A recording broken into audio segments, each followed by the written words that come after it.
Ini yang percabangannya rimbun, saya hadapkan ke utara dan ke selatan teman-teman. Assalamualaikum warahmatullahi wabarakatuh. Jumpa lagi teman-teman di channel kami, di channel Kebun Adibah. Teman-teman, untuk video kali ini saya akan melakukan kegiatan penanaman bibit durian.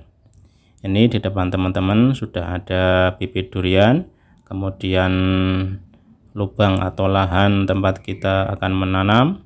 Dan ini teman-teman, di video kali ini saya akan tanam bibit durian dengan mycorrhiza.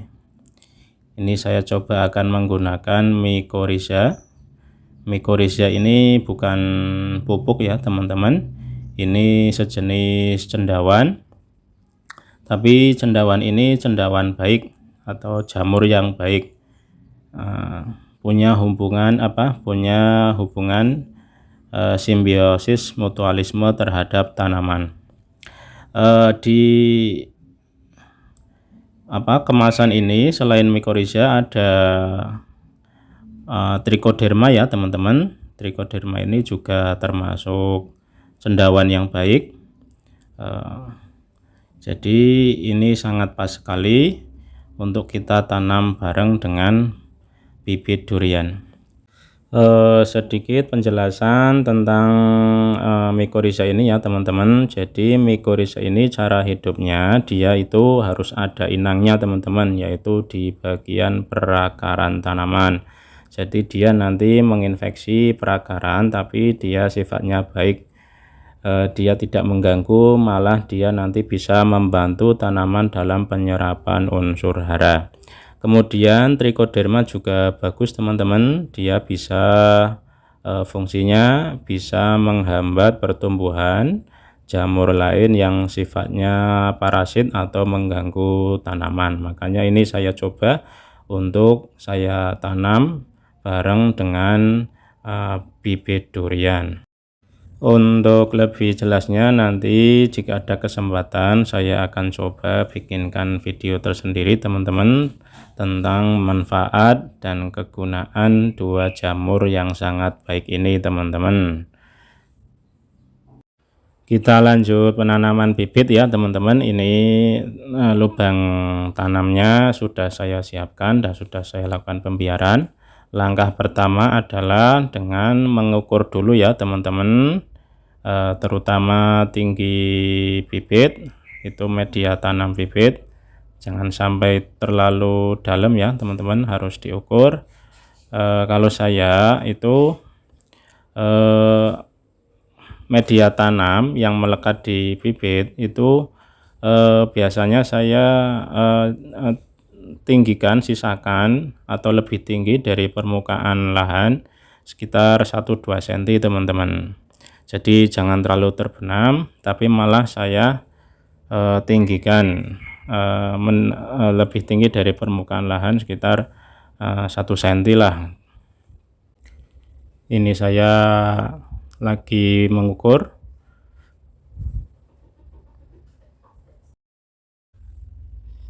Ya, dan ternyata masih kurang tinggi ya teman-teman, kurang sedikit lah. Ini saya coba tambahi bagian bawahnya ya, saya tambahi lagi. Jadi memang harus benar-benar diukur teman-teman. Ini saya coba tambahi sedikit, bawahnya saya kasih tanah lagi. Nah, kalau sekira sudah pas ya, kita injek-injek bagian bawahnya agar lebih padat ya. Nanti tujuannya biar ketika bibit taruh itu tidak miring teman-teman, biar lurus.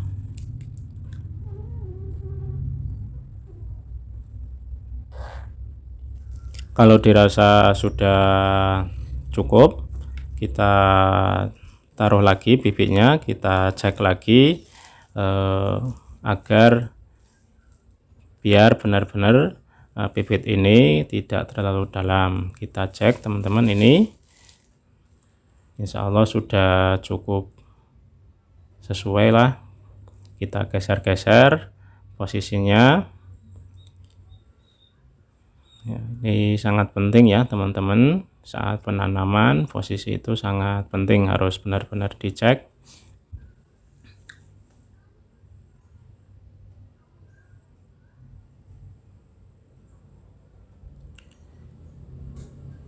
Posisinya saya hadapkan ke barat dan timur ya teman-teman.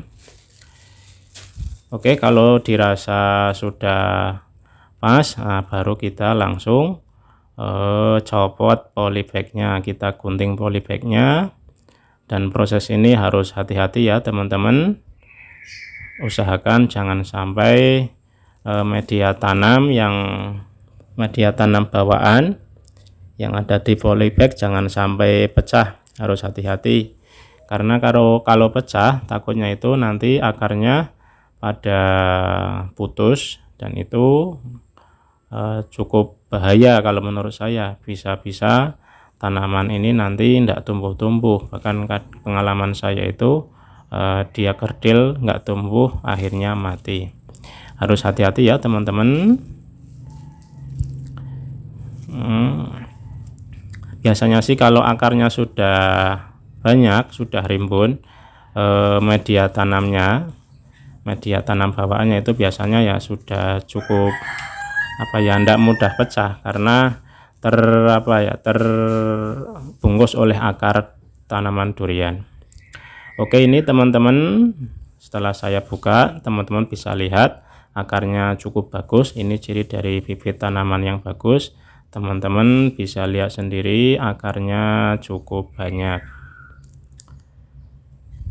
Nah teman-teman, ini di bawah ada akar tunggang dan ini harus kita gunting. Pengguntingan ini dimaksudkan agar akar tunggangnya itu tumbuhnya lurus ke bawah ke dalam tanah teman-teman, karena yang namanya akar tunggang itu kan fungsinya dia penopang pohon biar kuat tidak roboh, apalagi kalau keterpa angin dia bisa kuat. Nah perlakuan ini harapannya yaitu nanti biar akar tunggangnya itu tumbuhnya lurus, tidak ngerwel. Kalau nggak lurus takutnya nanti pohon ini ketika besar itu tidak kuat teman-teman, takutnya nanti keterpa angin pohon ini ketika besar bisa roboh. Nah itu penting ya pembentukan akar tunggang.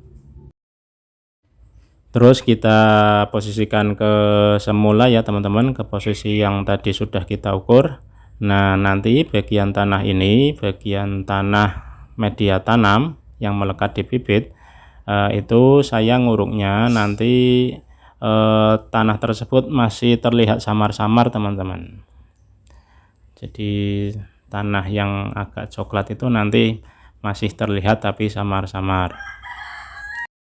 Nah teman-teman, untuk kali ini teman-teman perhatikan, ini yang percabangannya rimbun saya hadapkan ke utara dan ke selatan teman-teman, jadi satu sisi. Nah harapannya nanti ada sisi lain yang ke kanan dan yang ke kiri. Nah itu saya posisikan seperti ini yang ke kanan itu adalah ke timur.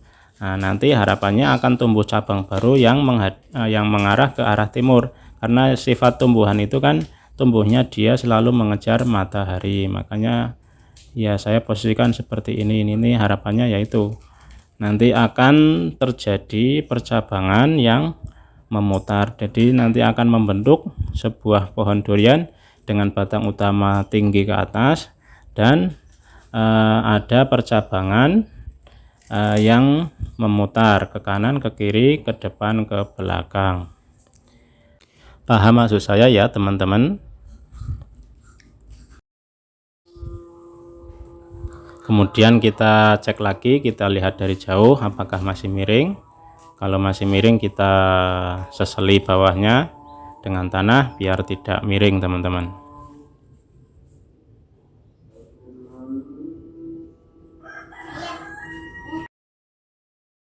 Kalau dirasa sudah cukup, kita mulai perlahan kunci urukan ya teman-teman biar tidak bergeser.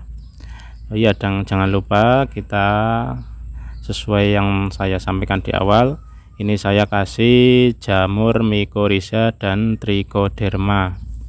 saya tebar ke sekeliling media tanam agak dekat, karena nanti tujuannya biar si mycorrhiza ini bisa menempel akar. Karena kan mycorrhiza ini tanpa inang itu dia tidak bisa hidup teman-teman. Kalau trichoderma masih bisa. Trichoderma itu tanpa inang dia masih bisa hidup.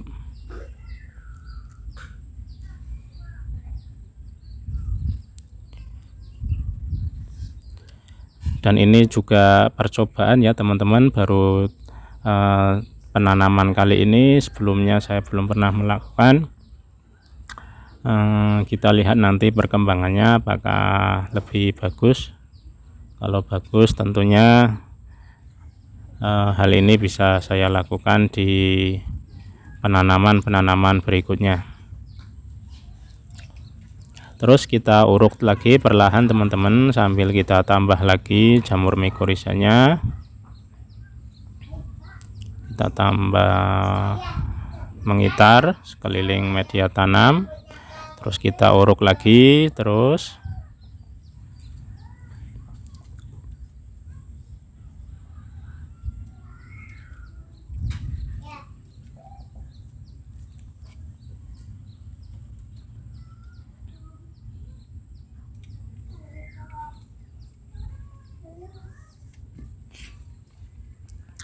Ini saya tanam di daerah persawahan ya teman-teman, makanya ini saya tanamnya pakai gundugan, pakai busut. Ini saya pakai tanah merah. Saya tetap pakai tanah merah karena biar cepat mudah untuk adaptasi teman-teman, karena tanah aslinya di sini tuh tanahnya lembung teman-teman, sangat lengket. Untuk penggemburan itu susah sekali, karena untuk durian itu kan lebih suka tanah yang poros teman-teman, makanya pohon durian itu banyak dijumpai di daerah pegunungan. Jadi tanah poros itu sangat cocok sekali untuk tanaman durian, karena dari karakter tanaman durian sendiri dia itu suka air ya teman-teman, tapi dia tidak boleh kebanyakan air, kekurangan air pun dia tidak boleh. Jadi kalau terlalu banyak air itu dia tidak bisa hidup, dia stres, bisa mati, akarnya jadi busuk. Dan kalau kekurangan air, pohon durian pun akan stres, dia bisa mati juga. Makanya ini di daerah saya itu daerah dataran rendah, dengan tanam sistem busut, sistem gundugan, itu tujuannya agar ketika curah hujan banyak teman-teman, hujan deras di sini tuh terjadi banjir tapi sebentar. Nah, untuk menghindari hal itu saya menyiasatinya dengan membuat gundukan. Teman-teman, ini kayak gini teman-teman. Jadi teman-teman bisa lihat sendiri, itu yang tanah warna coklat itu adalah tanah media tanam bawaan. Itu masih kelihatan samar-samar. Jadi enggak terlalu dalam ya teman-teman, masih terlihat. Karena harapannya nanti kan pohon durian kalau sudah besar itu kan nanti akan ada akar yang besar keluar teman-teman, muncul di atas permukaan. Nah, perlakuan seperti ini harapannya nanti ketika besar mempermudah keluarnya akar durian. Teman-teman kalau lihat pohon durian yang besar, teman-teman nanti bisa lihat sendiri di bagian pangkalnya itu nanti ada akar besar yang keluar. Nah, itu tujuannya itu teman-teman. Oke, ini udah selesai teman-teman. Itulah cara tanam kami dalam menanam bibit durian, yang dalam hal ini saya tanam di dataran rendah di area persawahan. Harapannya ini semoga tanaman duriannya bisa tumbuh subur, karena ini aslinya itu saya bereksperimen teman-teman, apakah berhasil tanam durian di dataran rendah. Oke teman-teman, seperti biasa teman-teman, apabila ada saran, ada pertanyaan, silahkan tulis di kolom komentar. Oke, sampai jumpa di video selanjutnya. Wassalamualaikum warahmatullahi wabarakatuh.